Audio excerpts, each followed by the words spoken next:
I think that we just need to stop thinking that we're radio companies, because we're not. We're content companies. We're just limiting our content to one form, and we shouldn't. We should be on all of them. I'm not pointing fingers at any one person directly, but like the vast majority of the people that are at the hull of the ship, or the bow, I don't freaking know, the one with the wheel that's turning things. Yeah. They're typically older, and they're typically just trying to get to the point where they can retire. Mm-hmm. And they might not be thinking about making big bets in real future stuff. Like podcast networks are fun. Great. Mm-hmm. But like anyone can have a podcast. Sure. What are you developing on your own? That could be the next big thing. Or are you just going to keep buying things like they do with hosts, national hosts? We don't want to develop a host. We want a developed host. We want somebody that already has the fan base that might follow them. Cristela Alonso, Legends of the Hidden Temple, came back. Again, I don't think she's terrible. I think how they did the show was terrible, but they hired her not because she's a great game show host. They hired her because there's a fan base that could come along with her there in certain demos. And that's what it's all about now. So, I wish that the people that were in charge would be a little bit more daring and would say, you know what, why can't our radio station or our group be the next Barstool Sports? Like, why can't we have like this interaction and have our sports station have everybody in a room where we just watch our guys react to the Super Bowl? There's a reason why Barstool Sports is making ridiculous sums of money. There's a reason why Pat McAfee just made tens of millions of dollars in one deal with FanDuel, just one. Yeah. Wow. That would make the budget for a lot of freaking companies. And it's because they are doing something different. They're advertising to today's, fractured fan base and fractured viewership and listenership. They're on radio, but they're not a radio station. They're on video, but they're not a television station. They are everything. They're just a lifestyle brand. They're the whole thing. And then people want to buy t-shirts for them. Does it frustrate you when you see the potential that somebody could just do that, and you see the radio stations who already had like an audience? Yeah. Oh God. I mean, you see these radio stations have they have the capital to do it. They have the money to do what Barstool, didn't just, make itself. Barstool started scrappy and then started as a blog, and then they started video, and they built.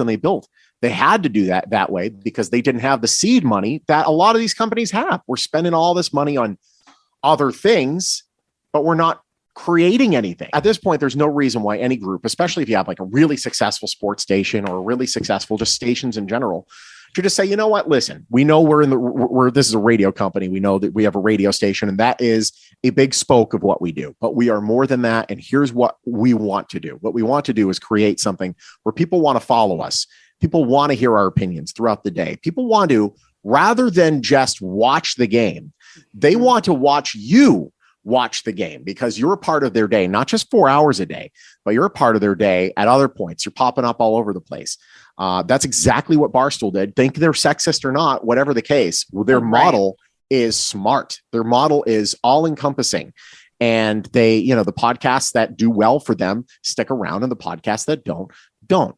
But if you got a great personality and you're funny and you can grow a fan base, you can do it there. And I think that radio has had the ability to do that for a while, but I think that we've all, even still, just hear everyone say we're audio company, audio. Like, there's no reason. We get the funniest people in every market, typically, as far as media is concerned. So why don't we expand? There's nothing stopping us anymore. That's specifically why I wanted to talk about brand stuff, because obviously what you're saying about Barstool, it's almost like they're afraid that they're not radio anymore. If they start expanding into these other things, like why they're kind of afraid to take that extra step. No one wants to take big bets that might not work because they're afraid they'll lose their gig. And, again, I'm not talking about one person in particular. It's just kind of a general conversation. There's a lot of people that are looking for free content, and there's a lot of people that will download an app. I've been saying it for a while. Like, there should be radio groups should have their own app. And if you want to be able to watch, like Pluto TV is a bunch of free programming. We're already doing the work. We're already putting in the 4-hour show. So put the cameras in the KFI studio. Let me watch it like it's a talk show. And now it's kind of like we're all watching Larry King, or we're all watching that funny, sports thing. And you could have all the stuff on demand too, or you could type Patriots and you could see what the people in Boston are talking about the Patriots, and the people out of the market are talking about the Patriots. You could have so much more and so many more eyeballs. And some advertisers, frankly, don't want audio. They want visual. And you could sell visual with the same content you're already producing. That's just the first step. Then you could do more and be like, hey, you know what? We get some funny people on the street team here they have a good, but we're not going to put them on air. We don't have any, we don't necessarily have the budget for that, but maybe we put them on here and see if we can create a fan base on the off hours that we're not doing the live streaming from the studio. There's so much that you can do, and it creates this brand awareness and this love for your call letters and for what you do. Sports Hub is WBZ FM. They're not really WBZ FM. They're the Sports Hub. That's their brand. Yeah. And they could create a whole thing about that. And all of the sports stations within that group, or all the sports stations within Odyssey or iHeart, man, just to have an app to be able to click on your TV, just have something playing in the background, kind of like you used to have headline news on, boom. And it's free. And you get mid-roll ads that you get to put throughout the whole thing. Oh my goodness. And I think it's interesting too, that now they're calling program directors brand managers, when I don't feel like that's what they're actually doing. They're not allowed to manage the brand. Exactly. And then I also feel like because of that, it's put a bad taste in radio's people's mouth or ears too. So now when they hear the word brand, they're kind of like, brand. But I feel like they don't get it. Really, a radio station is a brand with brands on it. It's a brand of brands. Mm-hmm. So like Mix 94.1, my former station, that brand is Mix 94.1. It's also Mercedes in the Morning. It was also at one point me, and it's also Heather, and we are all our own brands. And us working on our own Instagram and our own TikTok isn't bad for the station. It's great for the station because ultimately it makes the brands within your brand more powerful. You want them to have big opinions. You want them to get attention. You want them to MC things. Yeah, if you want to get paid to go MC a thing, great. Go out there, get out in the public, build your brand, because it only makes our brand bigger by as osmosis, or whatever you want to say. A lot of the radio stations out there, you have morning shows that want to do video. They want it to look good. And the companies typically don't invest. There are some that do for like a very select few shows, but like, if that screen behind me could have a sponsor logo, boom, it could be Free for All sponsored by Chapman Automotive, bam. And now that studio sponsorship is worth that much more. Or this video could have a pre-roll ad. Now this video is making money. Really, the way to think about this for radio, putting cameras in studios, what's your marketing budget right now? Probably not very high, if it exists at all. This is an opportunity not just to like get your stuff out there, not just to advertise, but to get paid to advertise. That client logo, the mid-roll ads, all that stuff, you get paid by sponsors to then put it on Instagram Reels and have one thing go viral with 50,000 views. And now you're getting paid to advertise your product. Yeah. Wow. And a lot of companies just don't see it that way. They're like, well, yeah, but that's a $15,000 investment to get the cameras in the studio and get it all set up. And we don't really know what we're doing. It's like, yeah, but you can make that back in a year tops. And then once it's done, you're gravy. Then you're making money. And now you're not just getting content from the morning show. Now you have a midday host that wants to do an entertainment report. You can have them do their entertainment report. You have an afternoon host that wants to do free for all in the 4:00 hour because they're a music intensive show. They can do that. You can, when the studio's not even being used, you could have street teamers come in and do a podcast. You could do anything. There's a missed opportunity for that. Like, again, I've said it about the morning shows, every day morning shows go into a studio and, 4 or 5 hours, they create good content. Some of the content's really good. Take one clip a day of the stuff you've already done and repurpose it. The way we do it now, because there's no investment mostly from practically all the radio companies, they don't have cameras in the studio. So what do you have to do? Everyone sets up their iPhone or a little secondary device. They'll put it there. They'll film themselves for that bit. And then they'll have to take them all in and re-edit them and sync them all up, and then find the board audio if they go that far, sync that up, then slowly but surely, methodically cut it.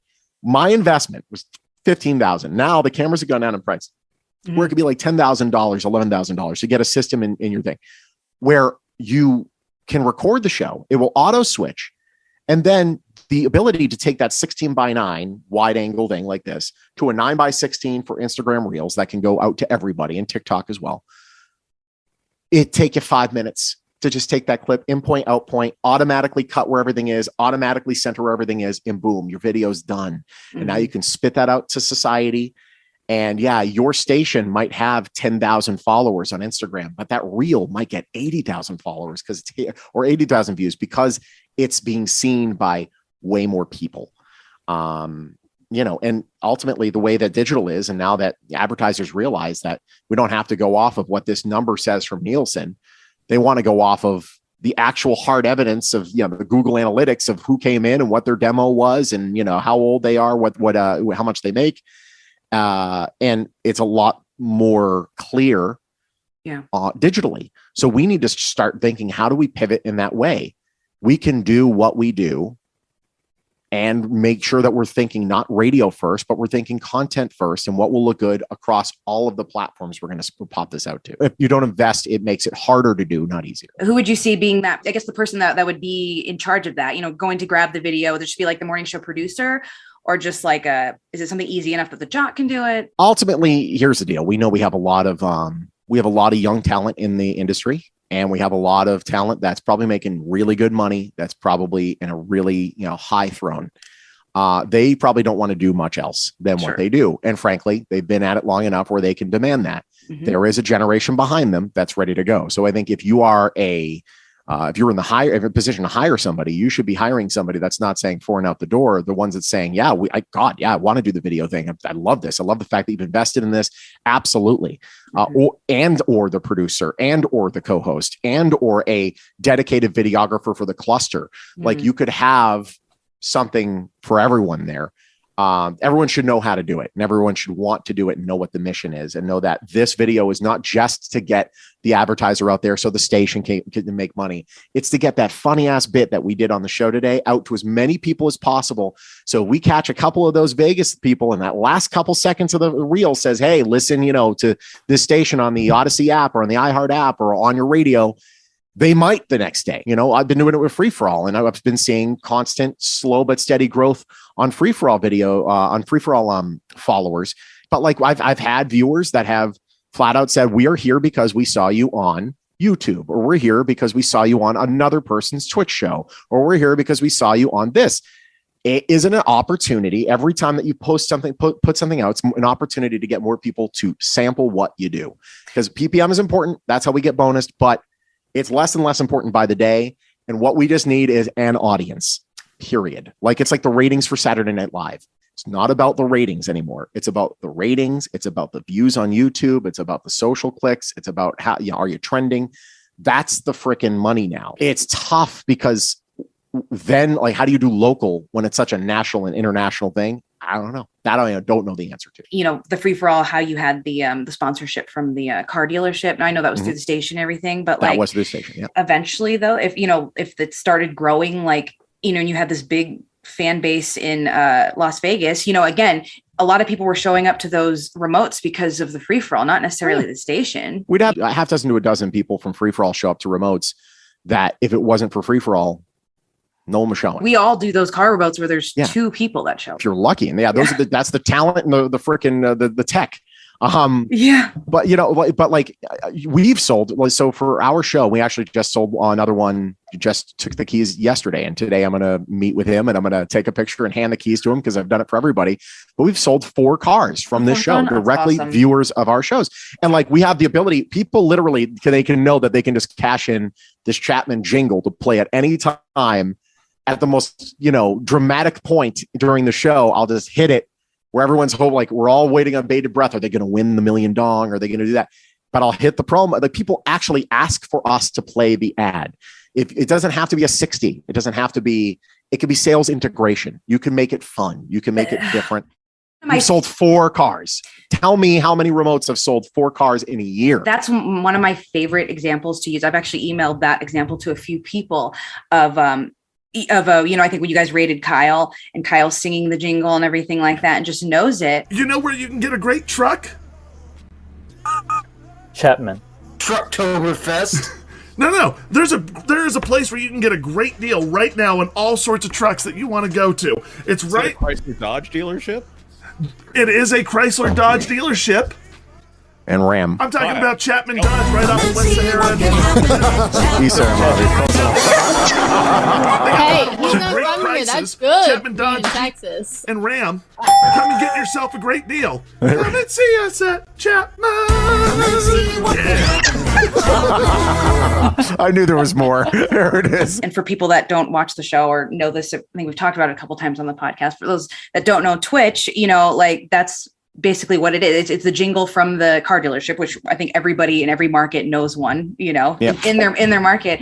and that the viewers can cash in points and stuff to redeem it. So essentially they're paying to hear a commercial. They're paying to hear a commercial, but it's not a full-blown 60 hard sell. No. It's we're just massaging the medicine into the food so we don't notice. But it's creative. It's part of the brand. It works with what you're doing. So I think it's the fact that brand, the fact that Chapman would buy into what I'm creating and that what they love means that they love them because they are supporting the thing that they love. You know, It's not a hard sale. It's not a, hey, all right, we'll be back in 4 minutes. Let me tell you about Chapman Automotive, 0% financing for 60 months. It's not a hard sell. We're doing that. I could just say, Will Dorsey sucks at press your dong, but it doesn't suck? The great deals you'll find at Chapman Automotive. Let's see what can happen at Chapman. Everybody loves it. It becomes part of the lore of the show. And, it doesn't have to be much, just has to be a little logo. And that's it. Just have it be passive. And you need advertisers to buy into that. But look at what Barstool does. Barstool's not doing full-blown ad breaks. They're, it's passive. They have a fun set, like a beach set. They'll have a little spritzer logo for whatever high noon thing that they're selling. But that's just there in the background. It's not there with the hard sell. They might be drinking seltzer while they're playing skee ball, but it's not let me tell you about the refreshing taste of this seltzer. It doesn't have to immediately tune out when you start doing that. And one of my favorite clips that I send along with that Kyle King clip to people is is Francisco. So one of the viewers / people that are on the show bought a car, but then from Chapman. Called into your show live while it's happening. So it's so great to have this digital content literally to show other people and say, look, he's calling in. It worked. I mean, showing the actual car. Like, I love that you're going through and then, he zooms in on the dash and it's playing the radio station, everything. It's just like, it couldn't have been any more perfect. And it was perfect. Organic. When I started doing, radio, I was a webmaster. There were 2 for the cluster. Now there's 0. That's crazy. That's great. Like to be digital supposedly so important, but we get no one. That's like a point person to make sure it's getting done. Why? Again, I understand. We all are trying. Everyone's trying to pay as little as humanly possible and stuff like that. But give us or give talent a reason to go chasing that carrot. Have there be bonuses for your show hitting X amount of views on all these platforms. Make them hungry for it. Give people a reason to go grabbing that brass ring. If it's just like, do it, it's your job, we're not going to pay you more. To try to get that buy-in, it's not going to be there. Like, I'm sorry, the cost of living's through the friggin' roof. I moved here in 2006. My apartment was $820 a month. That same apartment, $1,600 a month. So we need to start paying people to live and it work for you. Like, I know talent that they have stripes, but they have side hustles that pay them as much as the job that is their main job. And these side hustles are allowing them to be more creative. A lot of people get into radio because they can be creative and connect with audiences and all that. But when you have all these, red tape and all that, these people are, creating something outside of radio, like Carl, Marie, and Anthony, and being a lot more hesitant about the positions they take, which again, I think is good for radio, that if they want to pay them correctly and do it right, they're going to have these really great, solid shows. But at the same time, I think people are a little worried, like, not only am I get to be creative, but then also if I bring it to the station, if they let go of me, are they going to keep what I made? Let's just think of it like this. I'm not saying, doomsday scenario, but let's say 20 years from now, all the towers are, hey, you're going to have to get rid of all your towers. They've done it. And so they've gone digital broadcast only in some countries, but you're going to have to get rid of all of your towers. We're going to create 6G and we're going to use that spectrum to create 6G. What is your industry at that point? We were talking beforehand about Good Mythical Morning. It's a YouTube morning show that's got a full staff. I mean, their video from today has almost 500,000 views. The video from yesterday has 1 million views. They've been at it since 2012. So if we start thinking like, okay, we're like Carla, Marie, and Anthony are, hey, we're a digital morning show on top of being an on-air morning show. And if on air goes, you still have a brand to sell. And unlike broadcasting, where broadcasting, you'll get a lower CPM because they don't necessarily know who's listening. It's an estimation.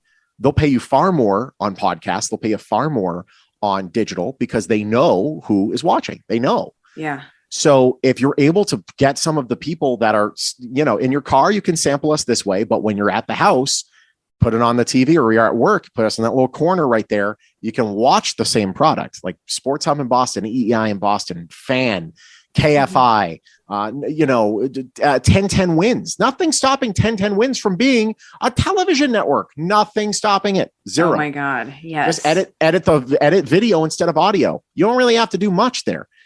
It doesn't take that much more to do it. The software is cheap now, and the setups are cheap. And now you take that big bet and you give it a shot. I'm not saying you have to have it on every station today. Yeah. But take like 5 of your biggest brands and put it on there and see what happens. Mm-hmm. It should go well. It should. And if it doesn't, because they didn't buy in, then that's a problem with your show. And but if they do buy in and you know what you're doing, it will take off. I've got a freaking donk ass Twitch channel that's getting 3,800 views on a single reel. If you have an Instagram account with 30, 40, 50,000 followers, oh my God, you're stratospherically going to be higher than that. That adds up quick. Of the people like, okay, do I want to be employed by the station? Are they going to pay me enough? Can I be creative and all those things? Like, do you think that's going to change like the structure, I guess, of radio altogether? Like from a sales standpoint, you come in and let's say you already have an audience. Let's say you did have a Chapman maybe that was sponsoring you on the side. It wasn't even through the station. Well, first of all, what I think needs to happen is the next CEOs in radio, and this needs to happen soon, need to be under 40. Yeah. They need to know, and with all due respect, there are people that are smart up there in the high heavens, and there are some that are not, and they're not seeing what the future is, and the people underneath them that are not listened to see it because they're living that. I'm in my car. I don't sample radio that much. Yeah, same. I do a little bit, but like I plug in my phone, Android Auto automatically comes up. I'm listening to podcasts. If there was video, I know it's probably terribly dangerous. I would watch video on that thing, and soon, if Tesla ever gets their act together, you might be able to watch video of that thing. You might just be able to drive automatically and you'll just be able to watch it. But you need your morning people. Yeah. You need people that are willing to take that next bet. You need somebody that's gonna be like, you know what? We are collectively going to be the next Barstool. Cream's going to rise to the top. We're going to have all these morning shows, start doing video. We're going to create this network. We're going to start with all the sports stations. And now it's not just the morning show that's getting the love. It's mornings, middays, afternoons, evenings, all our talk stations, same thing. KFI is a prime example of it's not just like political talk. It's like interactive talk. That's prime example of stuff that should be on digital, and create that network and create what your next thing is. So you're not really beholden to Nielsen, and you're not beholden to towers and generators. You're just beholden to you getting your stream out there on your app with your pre-roll ads, and people are living in your ecosystem. And then all of a sudden you got the iHeartRadio app, but for video, and other people want to buy in to your ecosystem.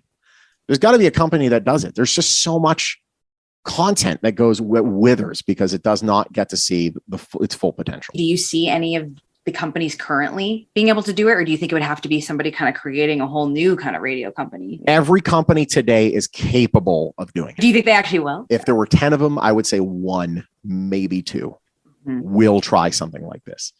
Otherwise, it might just be creating a super network and saying, hey, Carla Marie and Anthony, we want you to be the morning show on our channel.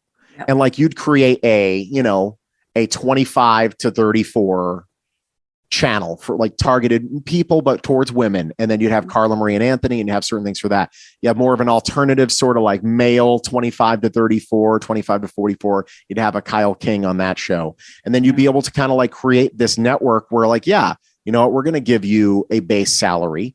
And then we're gonna try to expand from there. And if we hit certain goals, then we're going to increase your salary or give you bonuses, and we're going to sell against it. We're going to just get this, we're going to create a new Barstool. Really, is creating a new Barstool. G4, the old video game network. G4 used to be a cable network. They are owned by Comcast. What are they now? They're on YouTube. They're a YouTube and Twitch channel. That's all. That's what I don't even think they have a channel anymore. But they are doing stuff that's hyper focused on a certain demo digitally, and they're an old media company. Comcast is old media, but they're realizing what new media is. That's what they realized with Fallon. Fallon Tonight Show's unwatchable, but like they're little bits that they went viral, especially at the beginning. That's because they make it for YouTube now. They make it for social media.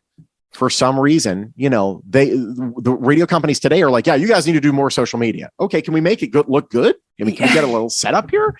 Can we put cameras in the studios, or are we going to have our associate producer, if you even have one, hold the thing in the background and, not have a board feed? And we've talked about this before, and have it look like trash, because we shouldn't look like trash. We should look good. We're big brands. We should look great. You think Coca-Cola is going to go out to an event like a remote or whatever they would call theirs and like not have swag on their table? No, because they know that makes them look terrible. Everything that you see Coca-Cola does looks really good because it has to live up to their brand. And the television or the radio stations need to start thinking the same way. $10,000 more. We're going to redo our studios. 10,000 more. Yeah. Oh, okay. That's for the video equipment. Another 10 on top of that to make the studio look like $1 million. If you had clients walking through your cluster today, you're giving them a tour of all the stations. Are they going to be like, wow, cool? Or are they going to be bored to tears after you show them the second studio? Because it's just like wood paneling and like the wood paneling and the freaking roll of banner taped to the freaking wall. One freaking thing is flopped over. The old artists, the CDs. Oh, yes, enough. Like, that's the one thing, to iHeart's credit, like you walk in, especially their major markets, they're cathedrals. They're gorgeous. Yep. And if you're a client, you're walking in there and like, I don't care if you're the biggest iHeart hater in the world, you're leaving that place like Kool-Aid drink. I'm in. Yeah. You need to look the friggin' part. It doesn't take much. You talked about this last time, and I want you to talk about it a little bit more, like kind of like walking into, an event. And even if you're not like the number one rated station, that if you kind of have all the like, digitally or on the event and everything, and I guess brand wise, why that could be like, I guess better, why people can connect to that instead of just being like, okay, we're number one, but that's all we do is just, we have those numbers, why it's like why the brand, expands to on the streets and everywhere else. Well, the brand, it should. The prime example back when, K-Rock was killing it and Alt was like the scrappy newcomer. They bought a Snapchat filter over K-Rock's weenie roast. And so anyone that was there could have used they were like to a crazy amount, were using the Alt 98.7, I think is what it is. They were using their it was brilliant. It was brilliant. And now look at what the ratings are there. The ratings have flipped in that market significantly. I'm not saying it's because of that one thing, but so when you're in the streets, I think it's less about having big events where hey, we have mega concerts and stuff like that. It's more about just like having people come to a place where they know they're going to have fun. Miguel and Holly, they had a show where it was just them doing skits on stage and people paid to see them. People want to be able to reach out and love you, and they want to feel loved from you right back.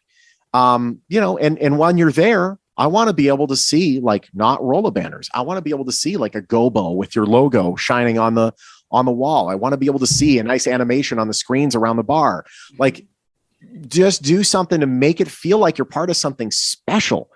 Not often can you say you're in, there's been some events that I've worked that are super special. Oh my goodness. What we're able to do is unbelievable with the limited staff we have is sick. But then there's some events we do where it's like, wow. I would never come to this. I can understand why people feel like they got a little bit, screwed here. It's embarrassing. I think people should also, when they hire like a promotions person, hire a promotions person that maybe also knows how to do video things. You can also get like a little bit more out of them, And frankly, the more people you end up getting in your ecosystem. So if you use like this 5 or 10, like for back to the video idea for a second, if you have those 5 or 10 big shows in your in your company, you create an app that's just around those 5 or 10 big shows. And then you start onboarding more shows, and you start onboarding shows that aren't even on air. They're specifically exclusive to that. You can then use the platform that you've created and the fan base and the users that you've created and push other things, kind of like you do with the podcast and the audio things, and push those other products and push, hey, we have a really funny promotions director that really wanted to do a podcast, and now she's doing a video thing. And we have, the ability to support her in doing that. Are we paying her much to do it? Probably not to start, but if we're able to get advertising on there, we're giving her a profit share. It's another thing to sell. This is the problem, is that like a lot of radio companies, they don't want another thing to sell, or at least the salespeople don't. That's one of our biggest problems. We have salespeople that only know how to sell 30s and 60s, and a new person coming in has to battle for crumbs. And those crumbs are typically digital, but there's not enough crumbs to keep them in the building. And the ones that have been there forever, they're going to stay there until they retire. And I think we just have to start thinking differently. You know, the salespeople I've been around, I'm like, how would they know how to sell that when they don't spend any time with this product or any time on this platform? So do you see that kind of being like a problem to it, bridging that gap between, you know, talent and the actual dollars coming in? Anyone that's worked in sales, some of you know that your pay probably got cut. They found ways to be able to change what your commission was. And, you know, that doesn't keep you very positive, and it doesn't keep you being a positive member of the building or wanting to sell anything. You're just like, you know what? I'm going to keep doing this till I find another thing. You don't want that. I would rather pay 6 salespeople well than 12 salespeople and screw with them. Problem of being a publicly traded company. It's tough to pay people right. It's tough to take big chances because then you have to explain it to Wall Street as well, why we're taking this big chance. When you're not publicly traded, you don't give a flip about what anyone has to say. You're like, you know what? We believe in this. We're the ones who built this company. We're going to take a shot at this. We believe that this is a good idea. So for the ones that are not publicly traded, they get all the freedom in the world to do this. For the ones that are publicly traded, man, it's like an act of freaking Congress. If there are media companies that can find a way to not be publicly traded and find a way to get off the stock exchange and just be a media company, it will behoove you. And then you can go back once you've built the things that I'm saying you should build and you create the next Barstool, then you can say, hey, we just created a brand new platform. We are the Tubi or the Pluto TV of radio talent doing this now. And we are all over the place and you can search for anything. And these are not just any schmuck talking about the Patriots or any schmuck talking about, you know, Kanye and Kim. These are well-trained schmucks talking about these people and particularly funny schmucks. And if you have a quality on that platform and you have the most quality talent on that platform, it's got to grow. Because again, people are sick and tired of having to pay $20, $40, $50, $70, $100 a month on all these streaming services. Mm-hmm. It's nuts. You know, the music, we're not beating Spotify. It's never happening. So what we have to do, we're just not going to happen. I mean, is radio not the place for new music? Not really anymore. I hate to say it. You know, there's got to be music stations, sure, but we need to provide content. And the content that we provide is the only thing that differentiates us now. And we need to encourage that content creation, get people in there that are hungry, that want to do what that next generation is going to be, and have people in leadership that are listening to those people that are doing the work and saying, hey, here's what the problem is. If this company spent $500, my day would go from pain to joy. Mm-hmm. Like, you know, hey, I'm trying to make all these videos for Instagram, but it doesn't have the ability to auto center all the faces. The software is $300. Can you get it for me? Well, we don't have it in the budget. Is not the right answer. The answer should be, well, yeah, I mean, you're trying to do it and we think it's good content. Yeah. $300, small price to pay. Now you can auto center all the faces. Now you can pump out one of those. You're going to pump out one a day, right? Right. Cool. Yeah. Hey, if you get over this many things, we're going to be $1,000 bonus or $5,000 bonus. Give some skin in the game. Don't just have directives from the ivory tower and say, this is what you got to do when you have no idea what the reality is on the ground. What would you say to the people that are saying, you know, radio is dead? The truth is old media is dead. Radio is old media. Television is old media. No one's tuning into the news specifically. Oh, it's 6. I have to catch up on the latest headline. No one's doing that anymore. We're living in a digital world. Everything is digital. So is radio dead? The radio you fell in love with 20 years ago that made you want to get into the industry is dead. That's gone. It's bye-bye, gone. The radio that exists now is a large spoke on a hub of other things. We are now a content business. We are a digital content business. We do radio, like Barstool has a radio station on Sirius XM, but they're not a radio company. They don't say they're a radio company. They don't say they're an audio company. They are a lifestyle brand. Yep. That's what they are. And I know brand and throwing those words out and having it mean nothing. That's when people roll their eyes. But there's no question. You can't look at Barstool and say they're not a brand. They sell t-shirts through the roof. I was wearing a t-shirt. Somebody only saw the front. Is that a Barstool shirt? They knew. There's no reason that your local station. I remember back in '96, Eddie Andelman, the Patriots made it into the Super Bowl.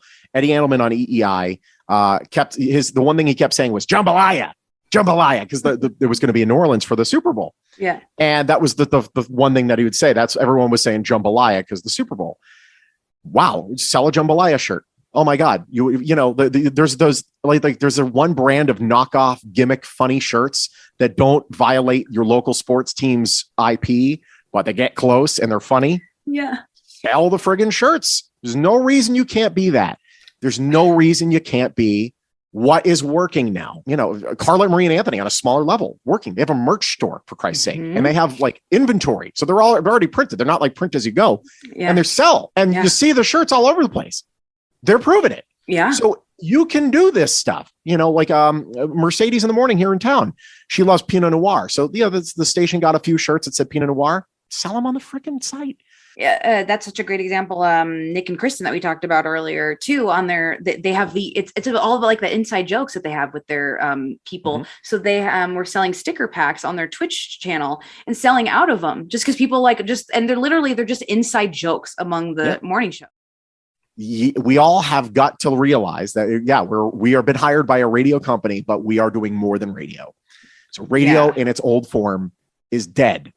New is frankly more exciting. If you have buy-in from above, it has the ability to be way more exciting and to make you into a much bigger star, not just locally, but nationally or larger than that. Now, is there a name to you now? Just content. Odyssey is a content company. Mm-hmm. iHeart is a content company. Beasley is a content company. All these companies, Hubbard, they're all content companies. Yes, they have a tower. They are not radio companies. Mm-hmm. They are content companies. And if they're only doing radio with that content, it's limiting yourself for no reason whatsoever. And it's exciting to kind of see where it goes, because I hope that we can kind of lead the industry in the right way, because there really is only a handful of people doing it right now. A lot of people our age, and I'm not trying to be ageist, there are people that are older than us that get it, but not enough of them are empowered to do anything about it. Yeah. We need people that have this mentality to start running things the way that they should be run. Yeah, I feel like I need to start like the radio fam network or something. And radio companies, if you're listening to this commercial right now, hi, I'm Shawn Tempesta. I'm Shawn Tempesta for radio. If you don't do it, some of the talent are just going to do it themselves. And they're going to create their own digital talk show network where you get a Carla Marie and Anthony, you get a Kyle King, you get a Nick and Kristin, you get a couple others and get some weekenders in there, and you put it on Twitch, and it's like a 24-hour station. Exactly. That could create enough fan base to be able to do something pretty nice. Yeah. And I guarantee you, it's in the works somewhere. I can guarantee it. The Radio Fam Podcast. TheRadioFam.com.